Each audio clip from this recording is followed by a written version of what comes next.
Hello everyone, welcome back. I know it's been a while, but it was time well spent. I did my homework on this one. How many of you have ever come across this article? Homegrown extremists tied to deadlier toll than jihadists in US since 9/11. If you didn't catch it online, you might have caught it in person, because this particular New York Times article was a front page piece as well. Because of recent events that I'm sure you're all aware of, I've seen many people bring up this article in debate as if it were a relevant source. On the contrary, I took the time to look into it, and by my estimation, it is not only incorrect, but it is also based on faulty data.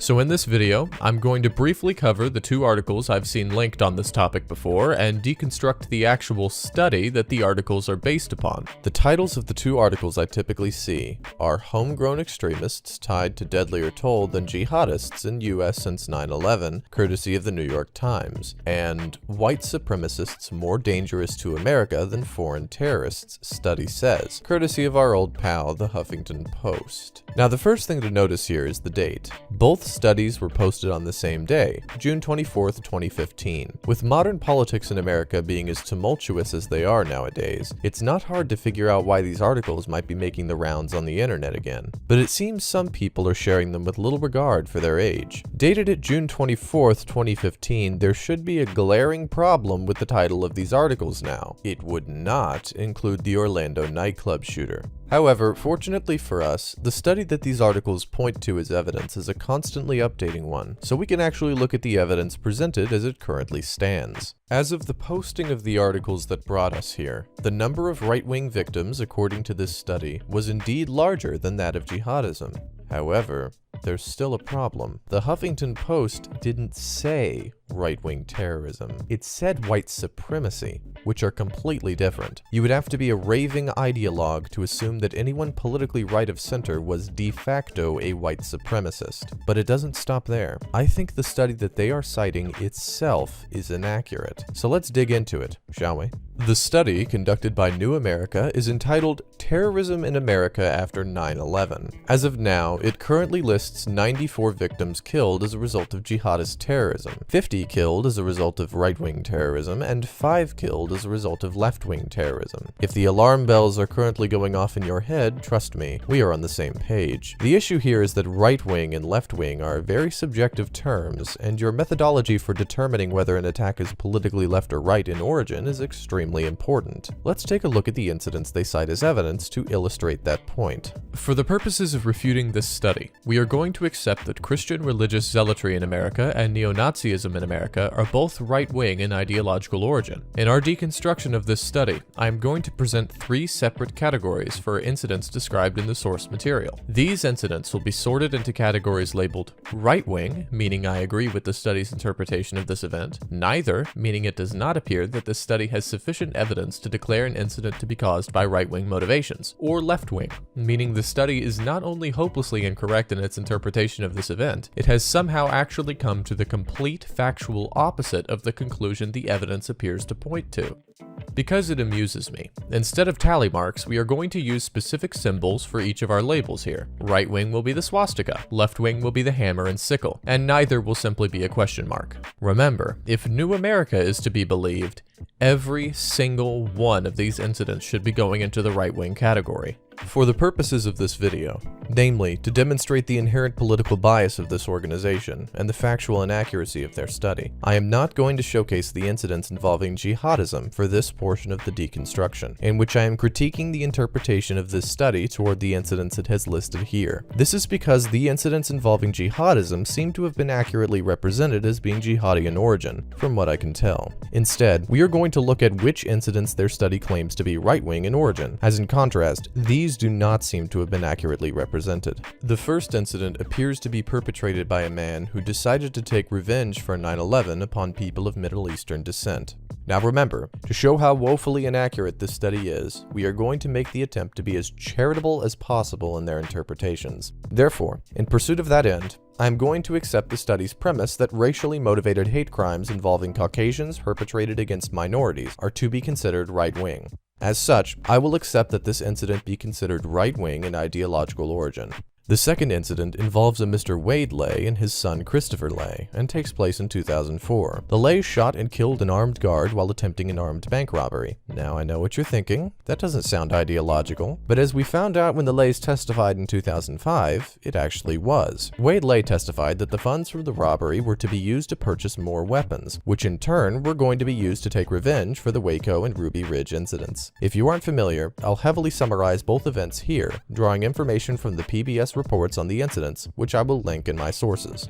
Shortly before dawn on August 21, 1992, 6 heavily armed U.S. Marshals made their way up to the isolated mountaintop home of Randy and Vicki Weaver and their children on Ruby Ridge in North Idaho. Charged with selling 2 illegal sawed-off shotguns to an undercover agent, Weaver had failed to appear in court, and law enforcement was tasked with bringing him in. For months, the Weavers had been holed up on their property with a cache of firearms, including automatic weapons. When the federal agents surveilling the property crossed paths with members of the family, a firefight broke out. The standoff that mesmerized the nation would leave Weaver injured, his wife and son dead, and some convinced that the federal government was out of control. The Waco siege was a siege of a compound belonging to the group Branch Davidians by American federal and Texas state law enforcement and U.S. military between February 28th and April 19th, 1993. The Branch Davidians, a sect that separated in 1955 from the Seventh-day Adventist Church, was led by David Koresh and lived at Mount Carmel Center Ranch in the community of Elk, Texas, 9 miles, 14 kilometers, east-northeast of Waco. The group was suspected of weapons violations, causing a search and arrest warrant to be obtained by the Bureau of Alcohol, Tobacco, and Firearms and Explosives. The incident began when the ATF attempted to raid the ranch.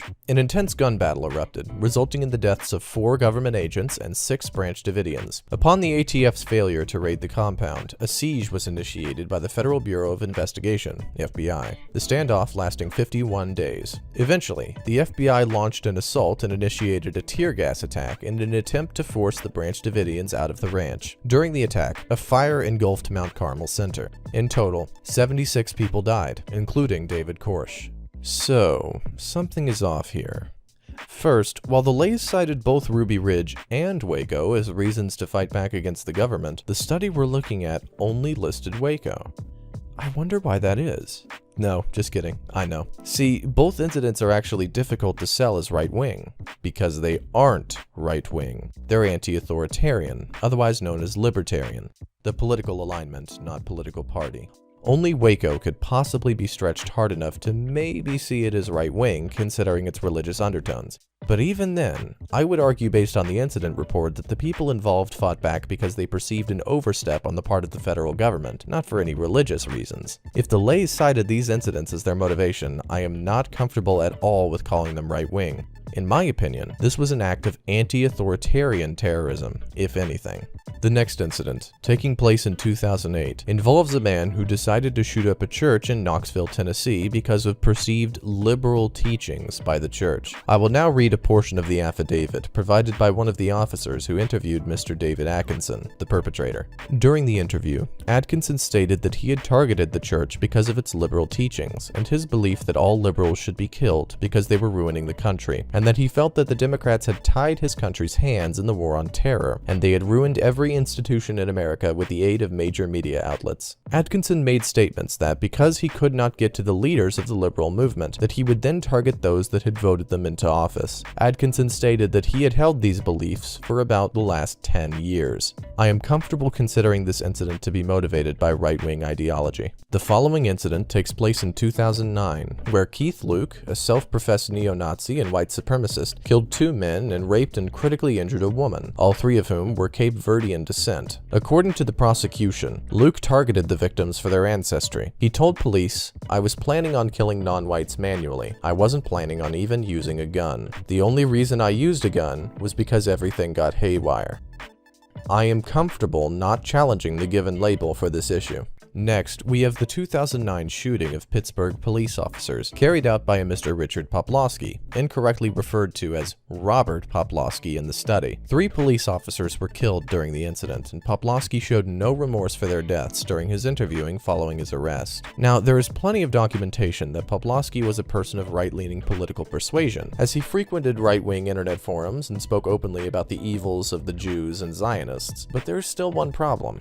This incident did not start as a result of his politics. Police were called to the scene of Poplawski's home after his mother called 911 following a domestic dispute with him. Poplawski, not wanting to be taken away by the police, lied in wait for their arrival and gunned down 3 of them in the resulting firefight. Despite the fact that Poplawski held right-wing political views and did in fact murder 3 police officers, I fail to see the connection between his political views and his murder of the officers. While horrific, the murders do not seem to have been political in nature.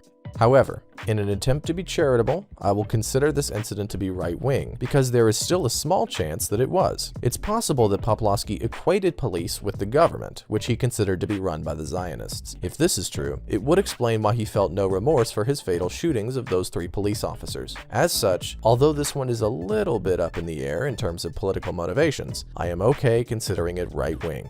I'm going to read directly from the study for this next incident. In 2009, Albert Gaxiola, Shauna Ford, and Joshua Bush killed a man and his 9-year-old daughter during an armed robbery of the man's house. The 3 conducted the robbery to help fund their anti-immigrant organization. All 3 were convicted. I have read more into this incident, and it seems to be exactly as the study reports it. I could read a more in-depth account here, but for the sake of both time and mercy, I will spare you the report. It is gut-wrenching.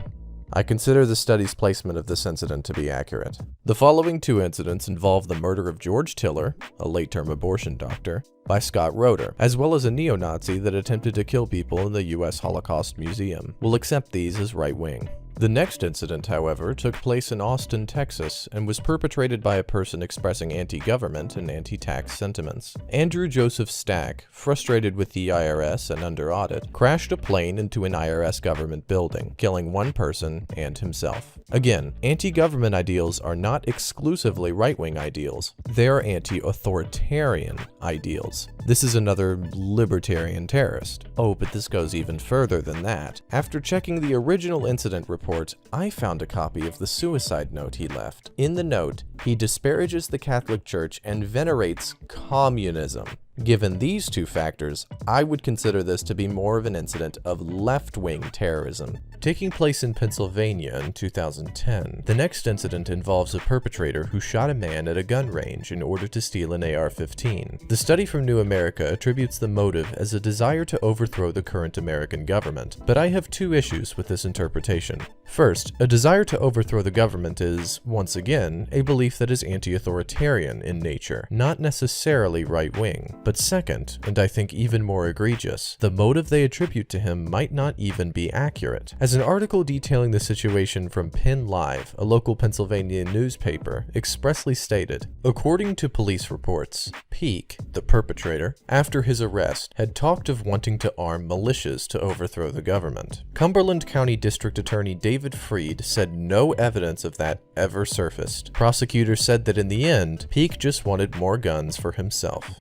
Considering this information, we'll be placing this incident into the neither category. The following incident takes place in 2011 and is textbook neo-Nazi white supremacist in origin. In 2011, David Peterson and Holly Grigsby killed 4 people in a multi-state killing spree. The indictment alleged that the 2, along with others, were members of a criminal enterprise whose purposes included promoting and advancing a white supremacist movement to purify and preserve the white race and reclaim our country and culture through acts of murder on the basis of race, color, religion, and perceived degenerate conduct. I am comfortable agreeing that this incident was right-wing in ideological origin. The next incident involved people that expressly stated their political motivations and by self-admission were going to attempt the assassination of the current sitting president Barack Obama. Sounds pretty cut and dry, right? Or maybe that's what New America wanted you to believe. The implication from New America is that these fear militia members wanted to kill Barack Obama because he was a left-wing president, but that isn't at all what reports on the incident seem to indicate. In fact, in most documents concerning them, the fear militia is labeled as an anarchist group, that rather than having left-wing or right-wing motivations, they simply want to overthrow the government. It wasn't the president they were after, it was the presidency itself. As such, I would have to consider this to be another example of anti-authoritarian terrorism, which is not exclusive to the right side of the political divide. Wade Michael Page, the perpetrator of the following incident, was a member of a number of neo-Nazi and white supremacist organizations, and appeared motivated to carry out his attack as a result of his allegiances to these organizations. We'll place this one into the right-wing category. The next incident, however, involves perpetrators from the sovereign citizen movement that has no left or right political leanings whatsoever, and is instead about as anti-authoritarian as they can possibly manage. Once again, the New American Study equates right-wing terrorism with anti-authoritarian terrorism. We'll be placing this one into the neither category, because sovereign citizens can go either way. The perpetrator from the next incident screamed "Heil Hitler" as he was arrested after murdering 3 Jewish people. You can imagine where we're going to put this incident. The following incident takes us to Las Vegas and is perhaps one of the more damning examples of bias in this study. The incident describes a married couple who have the intention of embarking upon a cop killing spree. They expressed anti-government sentiment, which is, again, an anti-authoritarian ideal rather than a right-wing one. You know, I'm starting to see a pattern here. But the real issue comes from the very summary presented in the New American Study. I didn't even have to leave the paper to show the inaccuracy this time. The couple apparently left a swastika on the body of a police officer, and to quote Second Amendment Sheriff Kevin McMahill here, as CNN did, "We believe that they equate government and law enforcement with Nazis." If, as we have previously asserted, we are accepting National Socialism as a right-wing ideology, would that not make this a left-wing terrorist act, considering that in their eyes they were fighting against what they saw as Nazis? How could this possibly be interpreted as right-wing terrorism? Yet another discrepancy is present with the next incident, carried out by one Eric Frein and taking place in 2014 in Pennsylvania. As a CNN article reporting on the unfolding events stated, police have not spoken about a possible motive for the crime, other than that Frein had talked and written about hating law enforcement. Authorities have said a review of a computer hard drive used by Frein shows that he planned the attack for years. This of course means that yes, yet again, New America seems to be conflating anti-authoritarianism with right-wing ideology. There's even a hint to this being somewhat left-wing in origin, as the perpetrator venerated the Red Army and was an avid reenactor. We are going to be extra charitable, however, and put this one into the neither category. The next incident takes place in 2015 and was quite famous, so I'm sure you're familiar. On June 17th, 2015, Dylan Roof was arrested and charged with killing 9 people in a shooting at the historic Black Emmanuel AME Church in Charleston, South Carolina. According to one of the victims, Roof said, "You rape our women, you're taking over our country, and you have to go."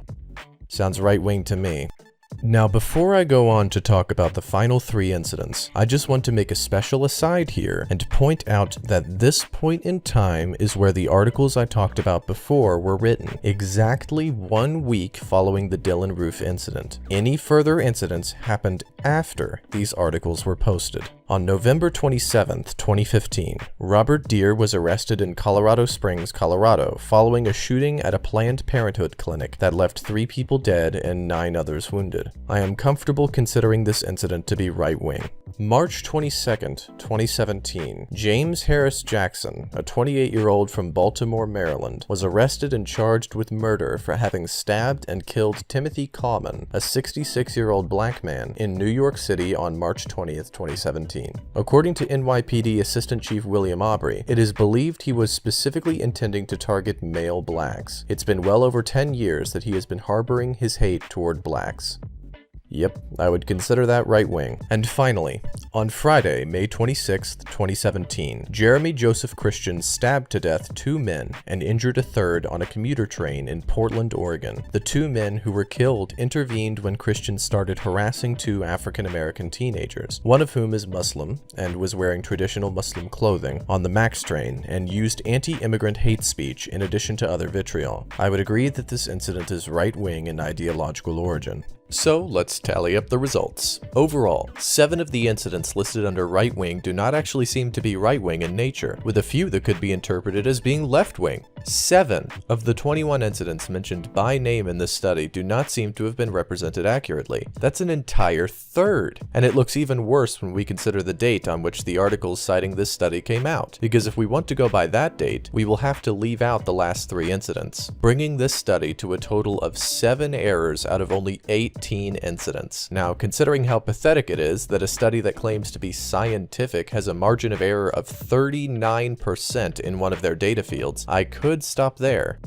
but I'm not going to. Let's see just how far down this rabbit hole goes. See, we could just end this having looked at the paper to demonstrate how inaccurate this study was, but I've decided to get even more thorough and really hammer home what liars these people are. So I took it upon myself to comb through every single American terror attack in the global terrorism database involving at least one fatality, not including the perpetrator, from 2001 to 2017. In order to be even more charitable, I am not even going to include the deaths as a result of the anthrax attacks following the events of 9/11. So, after a sizable chunk of time and a lot of reading, I managed to find and read up on every single one of the terror incidents under the parameters I just described. After doing so, I noticed some serious discrepancies with the New America study. I'll present each case I find to be in question here, as well as providing the link to the source page for these incidents down below in the description. The first incident I found New America left out was in the case of the crimes and resulting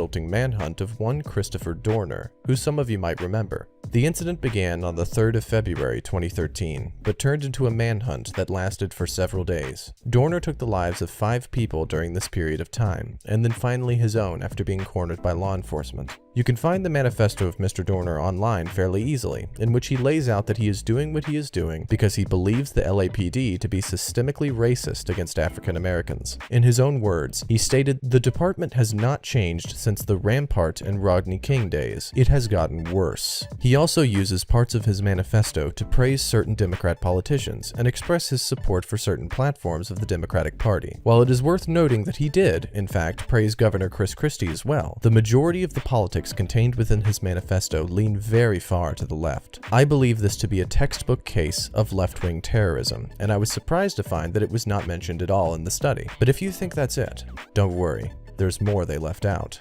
December 18th, 2014. An assailant shot and killed John Bailey Clark Jr. and buried him in a grave outside his residence in Morganton City, North Carolina, United States. No group claimed responsibility for the incident. However, sources attributed the attack to an individual, identified as Justin Nosian Sullivan. Sources posited that Sullivan, who was arrested in connection to the attack, targeted John Bailey Clark Jr. in order to steal money from the victim, so he could purchase a rifle to carry out an Islamic State of Iraq and the Levant, ISIL-inspired attack. Those sources, as it turned out, would later be proven correct, as Mr. Sullivan has since pleaded guilty to 1 count of attempting to commit an act of terrorism transcending national boundaries, as well as pledging his support to ISIL. Yet again, this incident is strangely missing from New America's study.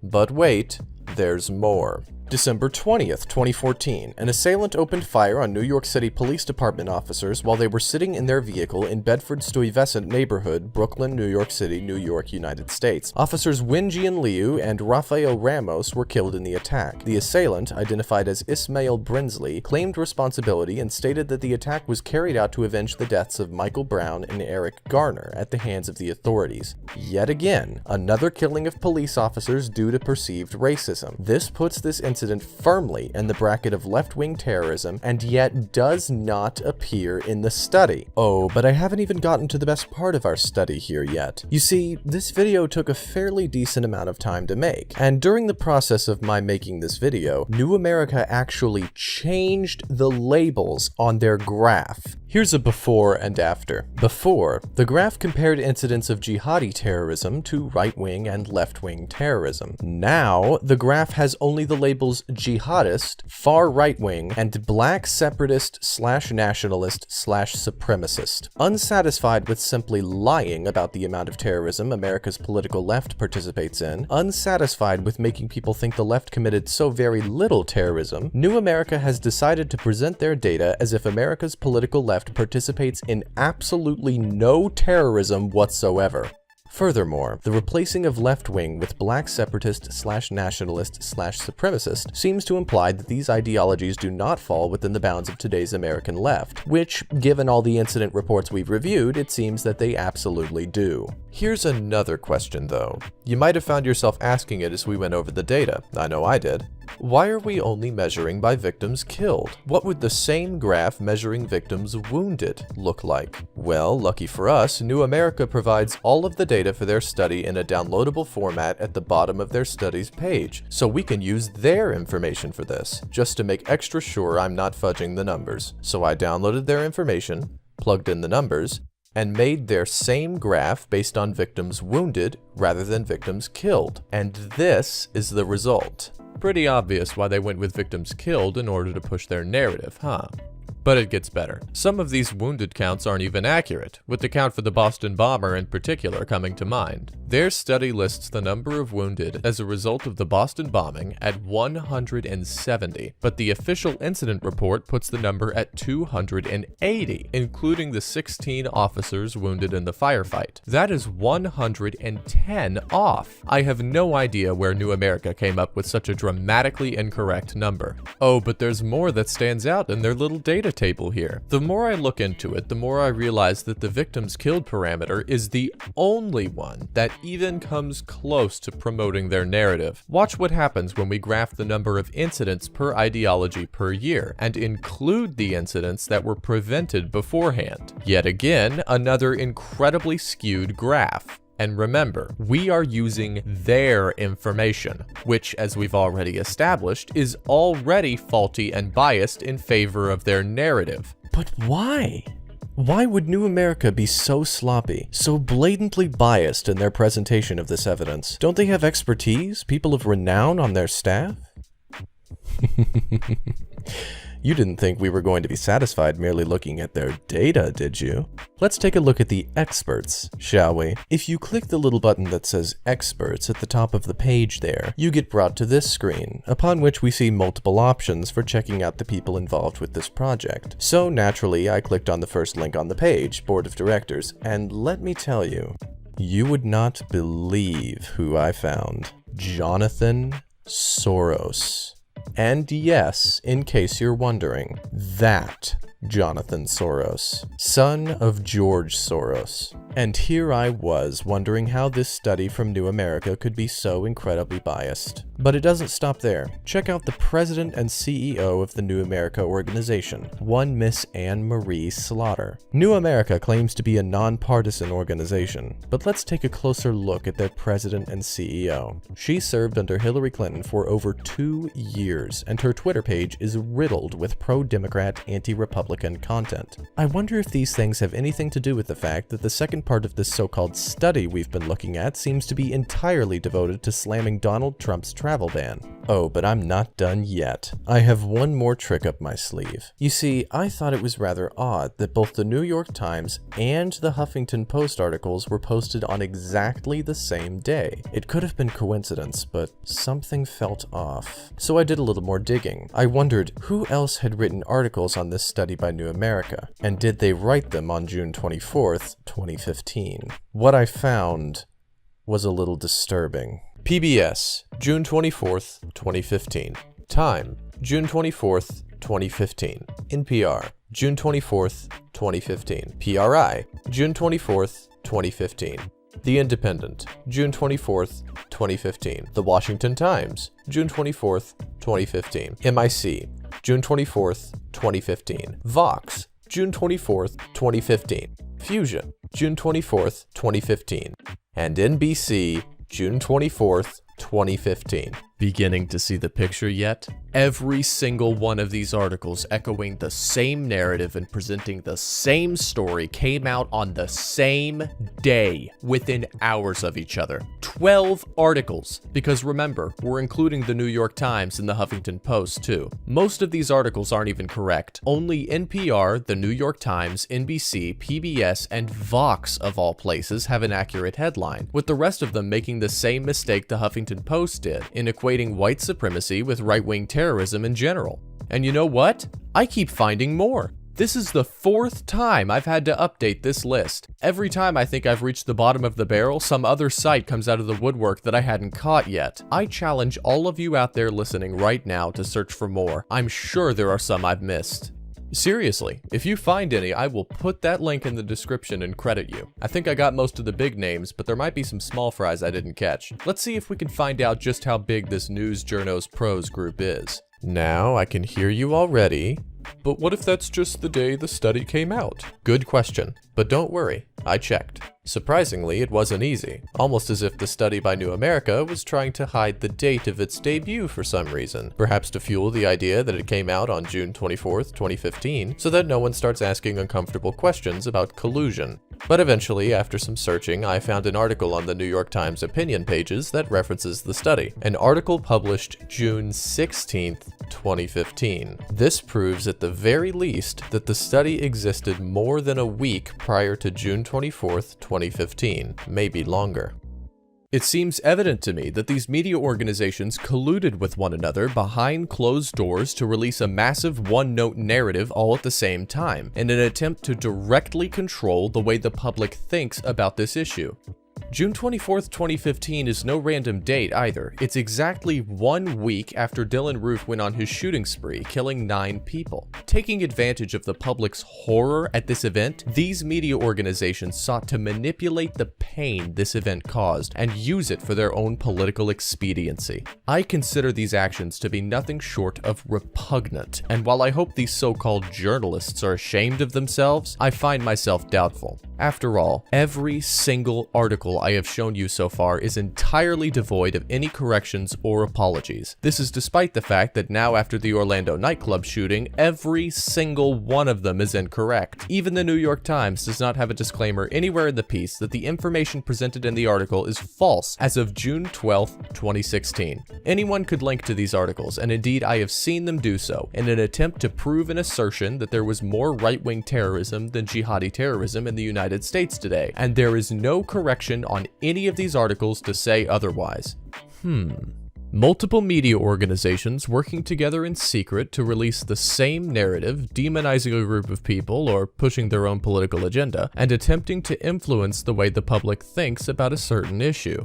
I could have sworn I encountered a situation like this before, but I just can't put my finger on it. But that is where we end today's video, folks. I believe I've successfully demonstrated how ridiculous it is to present this study as evidence in any article, let alone debate, and how incredibly untrustworthy all of the news organizations featured in this video are as a result of their behavior in this situation. Should you choose to get your news from any of these organizations in the future, I would suggest you tread lightly. They do not seem to want to inform so much as they want to control, and they also appear to be colluding behind closed doors to influence the public into their way of thinking, or at least into a way of thinking that they would prefer. This is not the behavior of journalists. It is the behavior of propagandists.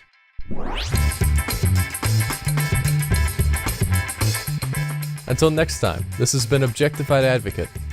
Thanks for sticking around.